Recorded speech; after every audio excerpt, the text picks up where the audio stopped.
Hi, another eternal story ang i-share ko sa inyo sa clip na ito. And if interested, tapusin ang ating video. It's me once again, that of Bislig City. And yes, of the kids in heaven. Yeah. So bago pa man ay sobrang salamat sa mga nanonood, nagsubaybay ng ating videos.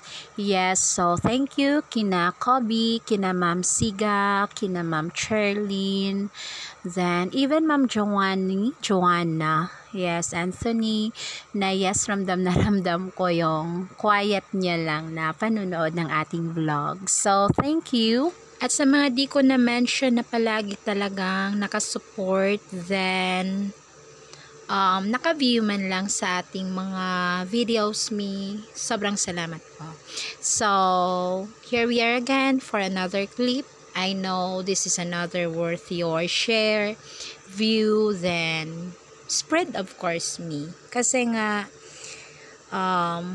pampa-inspired to love na somehow in little ways, yes, napakagandang kapag touch, Then, sa story ng buhay ko, Deto Kemi Me, talagang nagiging happiness siya sa akin. I know kasi nagiging purpose siya ngayon sa life ko. After nga, nawala si Naknak. Heto na yon.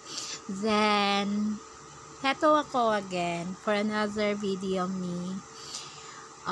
wala lang, natutuwa lang ako, kaya nag-record ulit ako kasi sa araw na to it's already May 23, kahapon May 22 ay na-complete natin yung tulong sa isang batang magtatapos sa grade 6. Yes, so yes, salamat sa ating mga ka-viewers nang dahil sa kanila is nakalikom na return na give back natin yung para kay Papa God, at yung kay Papa God ay sinishare naman natin, and for this time yun na yun, bata nga loves na magtatapos sa grade 6. Then mga May 13 na ni-reach out ako ni teacher if pwede raw matulungan ko yung bata. Then laking salamat ko kasi the moment na nag-try siya sa akin, I know nililid siya ni Papa God. Then so happy ako kay Papa God. Sabi ko na thank you. Etong pag-approach ni teacher, I know nilid mo siya, Lord. Then of course, sabi ko kay teacher na ang liit na yan, ako'y bahala, Ana. Then ano ko lang kay teacher, May 13 yan, sabi ko na for ganito kaliit, tuga lang naman din footwear sa bata for his graduation day. Then sabi ko for tuga unahin natin kasi nga 180 lang yung worth. Then that was Monday. Then sa tuga automatic sinisend ko siya Miyerkules agad. Yes, kasi nga I know mag-rent pa sila. Then after sending, sabi ko kay teacher na on Tuesday, pagbalik sa week, ay ifa-follow ko na yung sa bata footwears Then just gahapon lang, Wednesday na-complete yun na ako siya, or ako na ipasok na send. Kasi noong Tuesday, di ko nagawa kasi mag-collection pa ako sa hapon na yaon. Then sa mga gabi, yung collection, yun na yung time na naibigay ko kay Papa God yung sa kanya. Then nagawa ko na siya agad ipaabot sa bata mga Wednesday nga kahapon, loves. That was noon, mga 1 na siguro rin yan, loves, na nasend ko yung para sa footwears. Nagbibiro pa nga ako sa isang teacher, sabi ko na ipa-money wise mo lang yan. Kung pwede, ukay lang. Then, panandali ang sock lang. Yes. Or medyas. Panandalian or bratohon. Yon yung pasabot na ako. Kung pwede. Kasi nga, 500 lang yung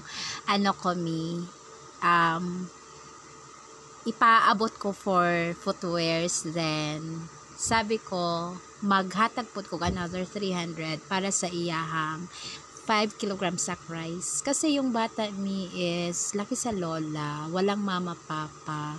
Then nag-struggle rin sa life, nag-strive siya para makapagtapos.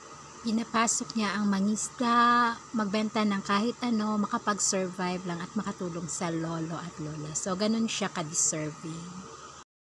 Para tulungan. Not a problem talaga. Ayan, nakalusot na. Then, nagpasalamat ako kay Papa God kasi napaabot na namin. Then, thank you so much kay teacher kasi nga, the moment na nag-connect siya sa akin, I know nililid siya ni Lord. Then, itong teacher rin me is napaka-dear sa akin. Di lang siya, sila or yung mga kasamahan ko sa grade 5 dati. Also sila kasi isang floor lang kami doon, loves. Then kahit sa short lang namin na pagkauban, naging yun bang magkailhan na igid mig insakto.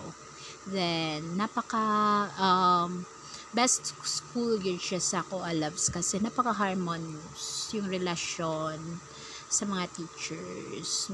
Talagang hapsay. Yes. Then ang babait. Ang gagaling. Mima, 6:40 na. So, yun lang. And I'm so happy lang talaga na napaabot na po nato. Loves yung tulong. Then, thank you also sa mga teachers. Saludo ako, loves, ng mga nasa field. Advice ko lang talaga palagi sa inyo mga moms is patuloy lang sa buhay. Then, habang doon kayo nilagay ni Papa God, I've been there baya. Talagang love natin. Kahit gaano nakasasad yung atin ni, talagang love natin. Pag doon tayo ilagay ni Papa God, then provide talaga si Papa God. Basta in all times talaga unahin natin si Papa God. Kahit gaano tayo kabisi. Lalo na na sa pagiging guro di basta-basta. Makaon siya ang atong oras ug tuyoon, pero do not allow me na yung fam time natin, yung God's time natin is makuan pa, di pa na nato siya mahata. Unahin talaga natin si Papa God. Huwag padala, loves. Then also yun, hopefully spread natin yung videos kahit sa munting paraan talaga makakatulong talaga tayo. Hindi naman kailangan, loves, na magiging magpakayaman pa ta usa ta mo tulong. In little ways, small ways, mapapasmile talaga natin si Papa God. Then in return, talaga di tayo mag-expect something sa iba pero kay Papa God talagang ako ang kulit ko, Papa God. Talagang mag-expect talaga ako. Then alam niyo kanina, pag-abot niyan mga hapon agad, in return yun, sabi naman ni Dada lalo siya ng gasto. Yung pera na napalusot sa bata is napabalik lang rin siya sa amin. Ayan, nakatawa lang ko kay si Dada. Ako agidamay. Ayan, thank you so much, and I guess that's all. God bless everyone, and till here lang muna. Paki-comment kayo ha, kasi by sunod adlaw is I'll be having special little something sa inyo. I don't wanna term little something. Ayoko ng little. Wala namang little talaga from Papa God. Talagang magiging grateful tayo kahit gaanon lang ka-little. So, see you for our next live, and hope to hear you in our comment section. Bye!